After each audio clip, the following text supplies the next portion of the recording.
네, 오늘부터 이번 주부터 또 4주 동안은 요나서 말씀으로 함께 은혜를 나누고자 합니다. 여러분, 우리는 요나서 설교를 그동안 참으로 많이 들어오셨을 것입니다. 요나서 하면 니느웨를 구원하시기 원하시는 하나님의 그 뜻에 불순종해서 도망가다가 물고기 뱃속에 들어간 요나 선지자를 떠올리게 됩니다. 그래서인지 우리는 요나에 대해서 불순종과 반항의 선지자로 쉽게 생각합니다. 그런데 과연 요나가 정말 형편없는 사람이었을까요? 진짜 요나는 우리가 생각하는 대로 그다지 좋지 못한 선지자였을까요? 결코 그렇지 않다라는 것입니다. 요나서에는 요나에 대한 자세한 기록의 그 설명이 없습니다. 그냥 단지 1절에 아미떼의 아들 요나라고만 설명해 줄 뿐입니다. 그러나 열왕기하 14장 25절 말씀에 보면 이스라엘의 하나님 여호와께서 그의 종 가드헤벨 아미떼의 아들 선지자 요나를 통하여 하신 말씀과 같이 여로보암이 이스라엘 영토를 회복하되 하맛 어귀에서부터 아라바 바다까지 하였으니 라고 나와 있습니다. 요나는 여로보암 2세 때 활동하던 선지자입니다. 요나는 그 시대에 상당한 영향력을 끼쳤던 선지자였습니다. 늘 재앙과 실패를 예언해야 했던 예레미야 선지자와는 달리 이 요나는 계속해서 여로보암 왕의 승리를 예언하였고 그 예언은 계속 현실이 되어서 이스라엘은 번성을 하였습니다. 여호와께서 요나에게 말씀하신 것이 그대로 이루어졌습니다. 요나는 참 선지자였습니다. 사실 우리는 하나님의 명령에 불순종해서 도망가는 요나만을 생각하기 때문에 쉽게 요나를 무시하는데, 적어도 요나는 하나님이 니느웨로 가라 하기 전까지는 충성스럽고 열정적으로 하나님의 일을 하던 선지자였습니다. 그런데 나름 잘 나가던 요나 선지자에게 어느 날 갑자기 니느웨로 가라라는 하나님의 음성이 들려지게 됩니다. 2절 말씀 보니까 너는 일어나 저 큰 성읍 니느웨로 가서 그것을 향하여 외치라. 그 악독이 내 앞에 상달되었음이니라 하시니라 라고 나와 있습니다. 하나님은 요나에게 일어나 니느웨로 가라면서 죄악이 가득한 니느웨에 가서 하나님의 메시지를 전하라 라고 말씀하십니다. 그러자 선지자 요나의 반응은 네 알겠습니다가 아니라 싫다, 안 갑니다 였습니다. 3절 말씀 보니까 그러나 요나가 여호와의 얼굴을 피하려고 일어나 다시스로 도망하려 하여 욥바로 내려갔더니 마침 다시스로 가는 배를 만난지라 여호와의 얼굴을 피하여 그들과 함께 다시스로 가려고 배삭을 주고 배에 올랐더라 라고 나와 있습니다. 니느웨로 가기 싫었던 이 요나는 하나님의 얼굴을 피하려고 합니다. 우리가 방금 읽었지만 3절에서만 여호와의 얼굴을 피했다라는 표현이 2번이나 반복해서 나옵니다. 요나는 하나님의 부르심에 의도적으로 불순종하여서 니느웨와는 전혀 다른 쪽인 다시스로 향해 갑니다. 그렇다면 요나는 왜 하나님이 니느웨로 가라라는 이 명령에 불순종하며 여호와의 얼굴을 피하려고 하였던 것일까요? 우선 첫째로 요나에게 있어서 이방 나라로 가라라는 부르심은 익숙하지 않은 낯설은 명령이었습니다. 그 전까지는 대부분의 이스라엘 선지자들은 선민의식을 가지고 이스라엘 백성들에게만 하나님의 메시지를 전하였습니다. 물론 예레미야, 이사야, 아모스 선지자들도 이방 나라들에게 주시는 몇 가지 말씀을 전했지만 그중 어느 누구도 직접 다른 나라로 가서 하나님의 말씀을 전하도록 보냄을 받지는 않았습니다. 유대가 아닌 이방 나라에 가서 하나님의 그 메시지를 전하는 것은 당시에는 파격적이고 충격적인 일이었습니다. 또 둘째로 요나는 니느웨에 가서 하나님의 메시지를 전하는 것이 마음에 안 들었습니다. 또 그럴 것이 니느웨는 아수르의 수도입니다. 아수르는 북이스라엘에게 큰 아픔을 주는 적대국으로서 매우 잔인하고 난폭한 폭력적인 제국이었습니다. 당연히 아수르에 대한 개인적인 감정이 좋을 리가 없습니다. 그런데 하나님은 요나에게 니느웨의 악에 대해서 경고하여 외치라 라고 전하라고 하니까 이해가 안 되는 것입니다. 멸망당에 마땅한 아수르와 같은 그러한 민족에게 자비를 베푸시는 하나님, 원수들을 도와주시는 그 하나님이 이해가 되지 않는 것입니다. 원수 같은 니느웨가 하나님의 진노를 받아서 멸망하면 좋았을 텐데 가서 회개할 수 있도록 메시지를 전하라고 하니 요나는 속으로 강한 거부감이 들었던 것입니다. 그렇게 요나는 니느웨로 가지 않고 다시스로 가는 행동으로 반항의 표현을 하고 있는 것입니다. 요나가 여호와의 얼굴을 피하여서 도망하여 요바로 내려갔더니 때마침 다시스로 가는 배를 만나게 됩니다. 그리고 그 배에 올라탑니다. 요나는 여호와의 눈을 피했을 것이다 라고 생각을 했지만 뛰어봤자 벼룩이었습니다. 4절 말씀 보니까 여호와께서 큰 바람을 바다 위에 내리심에 바다 가운데에 큰 폭풍이 일어나 배가 거의 깨지게 된지라 라고 나와 있습니다. 하나님이 폭풍을 바다에 내리셨습니다. 여기서 내리셨다라는 단어는 창 같은 무기를 던질 때 쓰는 주로 그런 용어입니다. 그러니까 하나님이 요나가 타고 있는 그 배 주변의 바다에 강력한 폭풍을 일으켰음을 알 수 있습니다.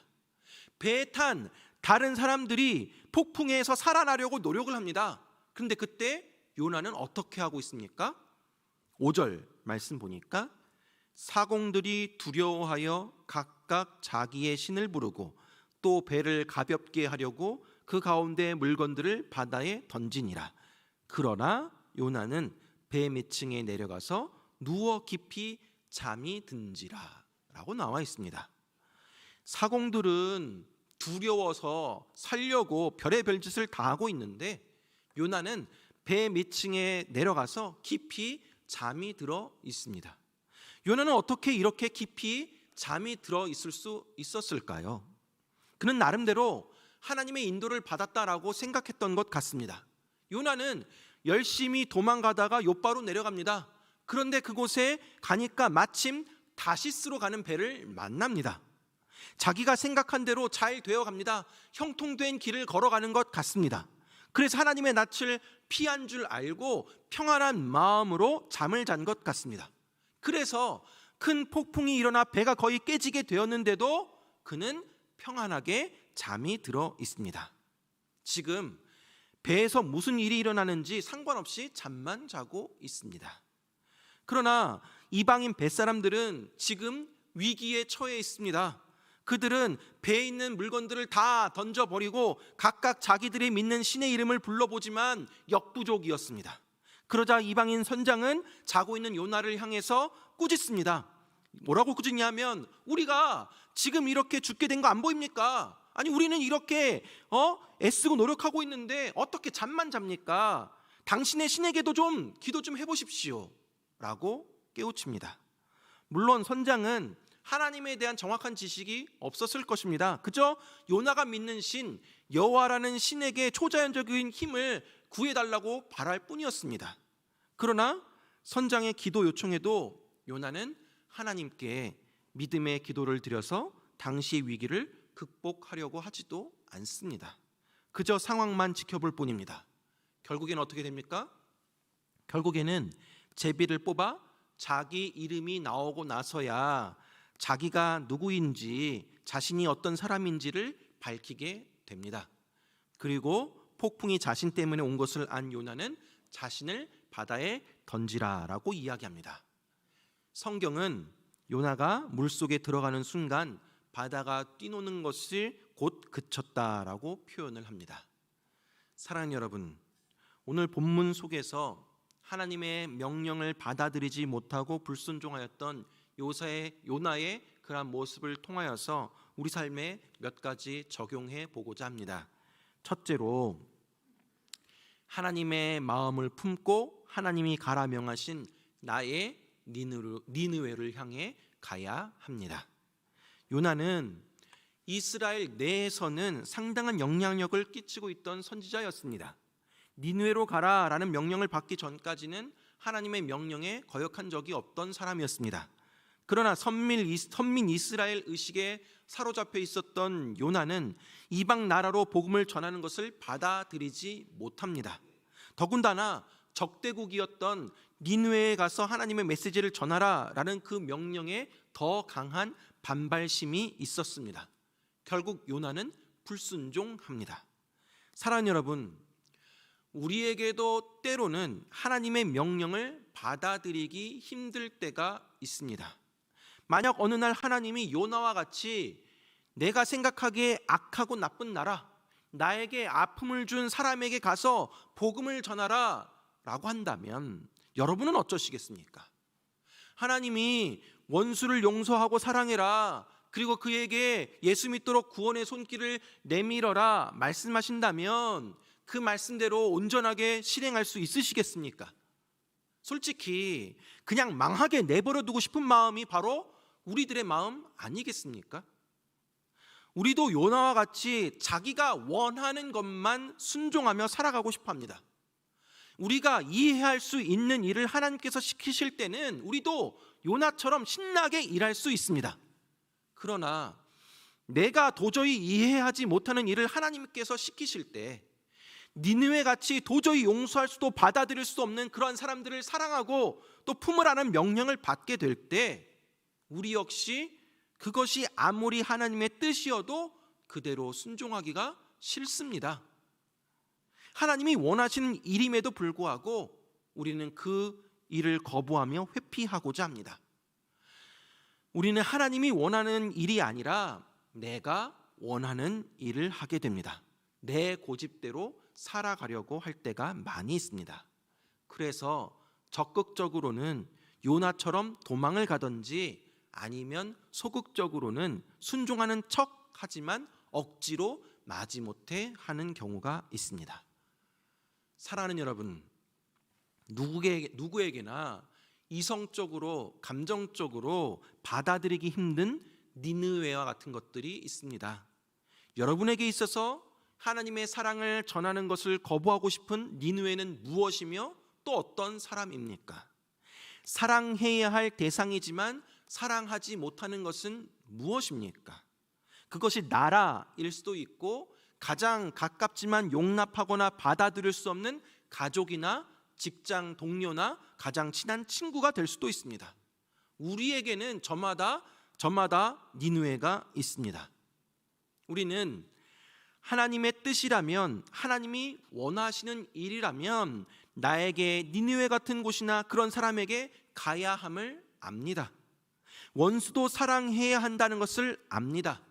하지만 현실은 사랑해야 함을 알고 있지만 행동으로 옮기는 것이 쉽지가 않습니다. 순종하기가 싫습니다. 왜 그럴까요? 내 좁은 생각이 문제입니다. 내 욕심이 문제입니다. 내 편과 고집이 문제입니다. 내 자존심이 문제라는 것입니다. 하나님의 뜻보다는 내 경험과 내 생각과 내 감정을 고집하는 것이 문제입니다. 요나를 보면서 느끼는 것은 사람은 참 변하지 않는다라는 사실입니다. 아무리 신앙생활 오래 해도 자기가 가진 고정관념을 깨버리기가 쉽지 않습니다. 자기가 세워놓은 가치관을 바꾸기가 쉽지 않습니다. 그러나 여러분, 오직 하나님의 마음을 경험하는 사람만이 자기가 가지고 있는 생각과 가치관과 패러다임을 바꿀 수 있습니다. 하나님의 마음을 아는 자만이 하나님이 행하시는 새 일에 대해서 마음을 열고 받아들일 수 있는 것입니다. 나의 의지와 노력으로 원수를 사랑하라 라는 그 말씀을 실천할 수는 없지만, 그들을 미워하고 증오하는 내 마음을 바꿀 수 없지만, 나는 할 수 없지만 하나님은 하실 수 있습니다. 내 생각과 패러다임을 내려놓고 그 자리에 하나님을 모시기를 바랍니다. 하나님이 내 마음을 주장하여 주시어서 내가 받아들이기 힘든 그 사람도 이해하고 받아들일 수 있게 기도하시기 바랍니다. 무엇보다도 내가 하나님의 마음을 알아서 죽어가는 영혼, 방황하는 영혼, 나를 핍박하는 영혼, 아니 내가 오히려 도저히 받아들이고 납득이 안 되는 영혼들에게라도 다가가서 손 내밀어서 하나님의 그 말씀을 전하며 그들로 하여금 주님 품으로 돌아갈 수 있는 그 마음을 우리에게 허락해 달라고 기도하시기 바랍니다. 하나님께서 주신 오늘 하루의 삶 가운데 내가 걸어가는 그 길이 비록 험하고 힘들다 하더라도, 또 내 생각과 다른 길을 할지라도 하나님이 가라 하는 그 길을 순종하는 마음으로 살아가는 저와 여러분들 되길 바랍니다.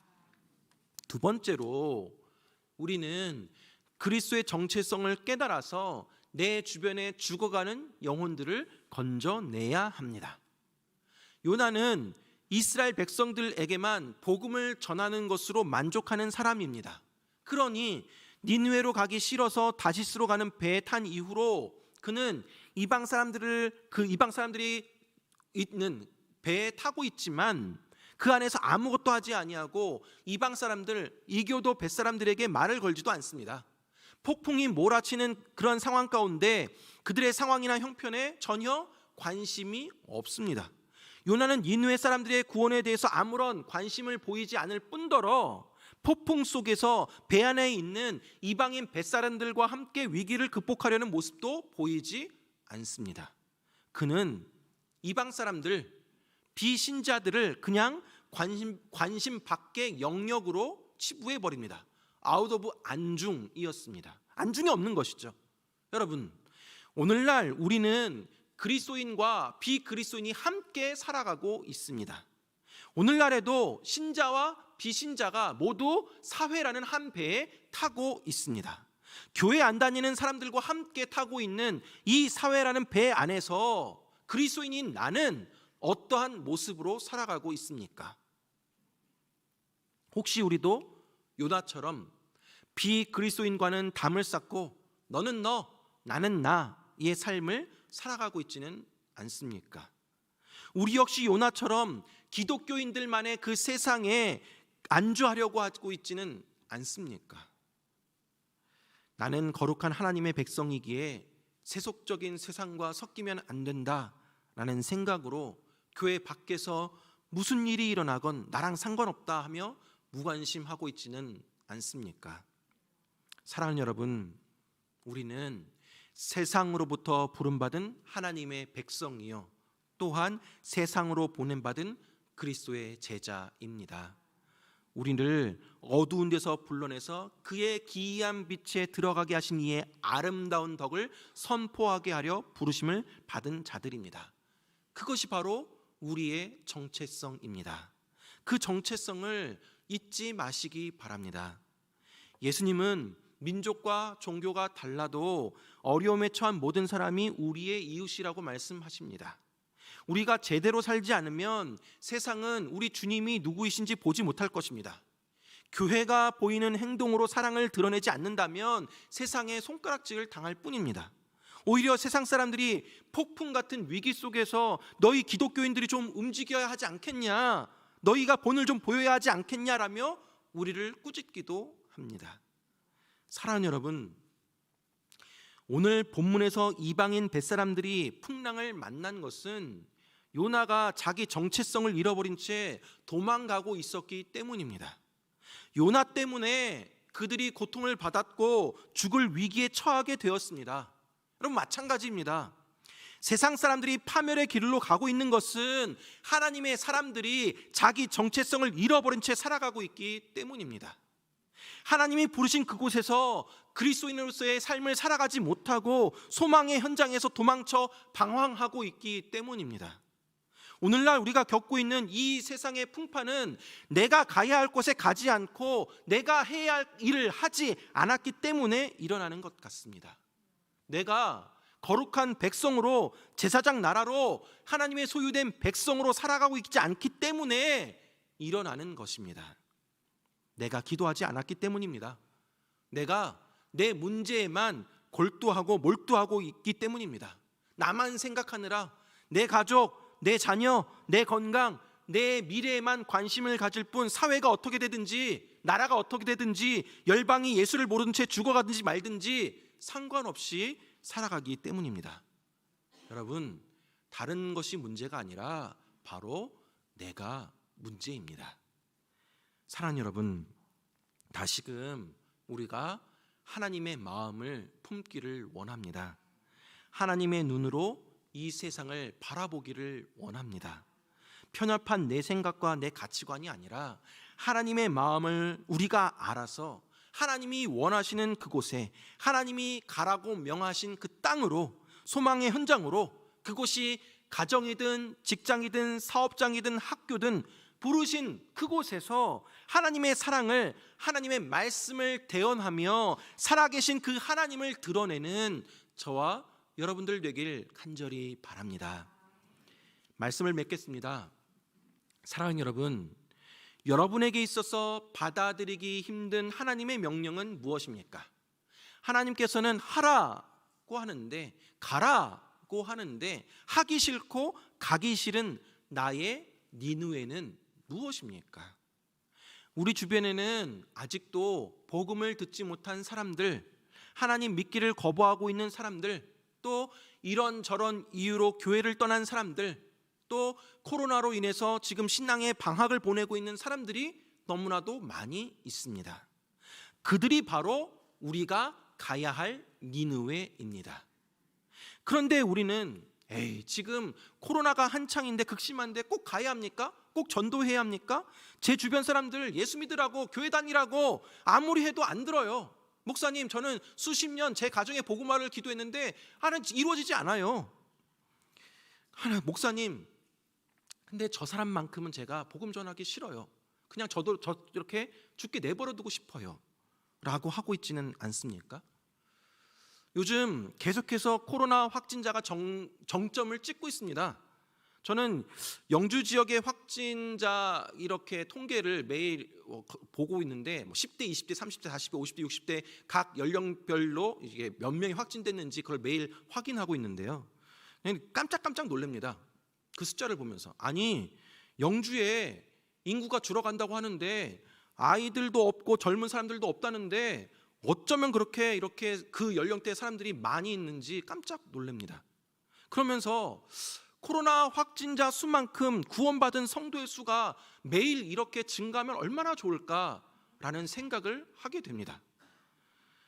사랑하는 여러분, 하나님의 마음을 품고 하나님이 가라 하는 나의 니느웨를 향해 나아갑시다. 그리스도의 정체성을 깨달아 주변에 죽어가는 영혼들을 건져내야 합니다. 여러분, 우리는 누구입니까? 우리의 정체성이 무엇입니까? 우리는 교회입니다. 우리는 부름받은 하나님의 백성이자 보냄받은 그리스도의 제자입니다. 우리 교회는 올 한 해 그리고 앞으로도 계속 성도들의 영적인 대각성과 잃어버린 영혼의 구원이라는 목적으로 사역을 진행해 나아갈 것입니다.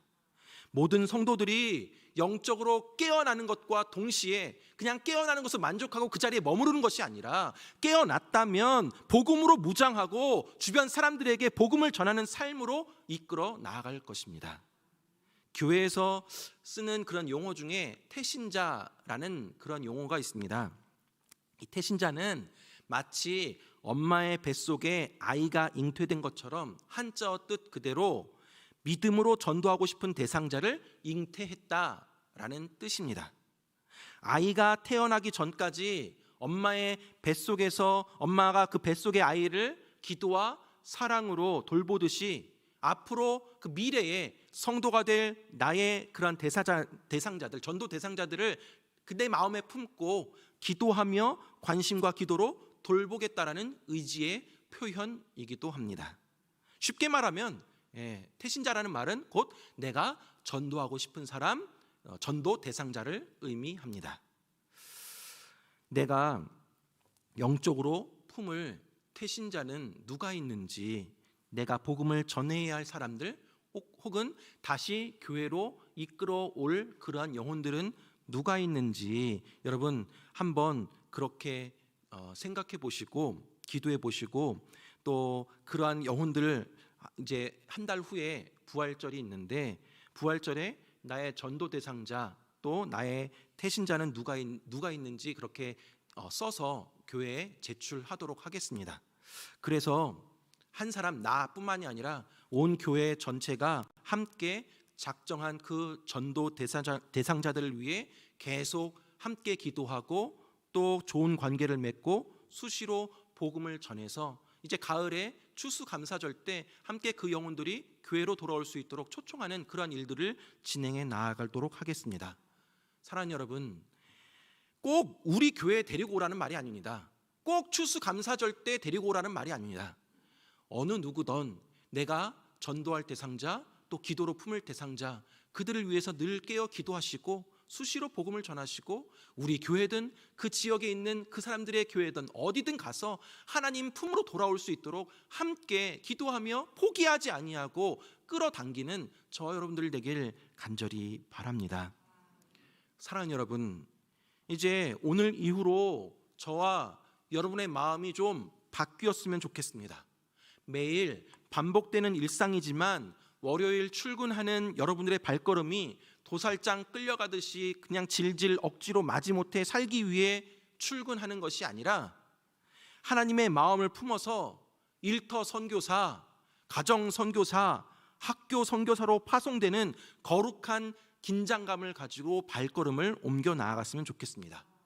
우리가 매일의 삶을 살아가는 곳이 매일 만나는 사람들이 바로 하나님이 가라 명하신 나의 니느웨 또 나의 선교지임을 잊지 마시기 바랍니다. 더 이상 하나님의 얼굴을 피해 도망다니지 마시기 바랍니다. 하나님이 저와 여러분을 그곳으로 보내셨습니다. 그곳에서 너의 모습을 통해 나를 좀 드러내달라고, 너의 입술을 통해 나의 사랑을 전해달라고 하나님이 저와 여러분을 보내신 것입니다. 하나님의 마음을 품고 직장으로, 가정으로, 학교로 한 걸음 한 걸음 나아가는 그 발걸음이 거룩한 발걸음이 되어서 어둠 속에 있는 그들을, 죽어가는 그들을 주님의 밝은 빛으로 생명으로 인도해 나아가는 저와 여러분들 되길 주님의 이름으로 축원합니다. 기도하겠습니다.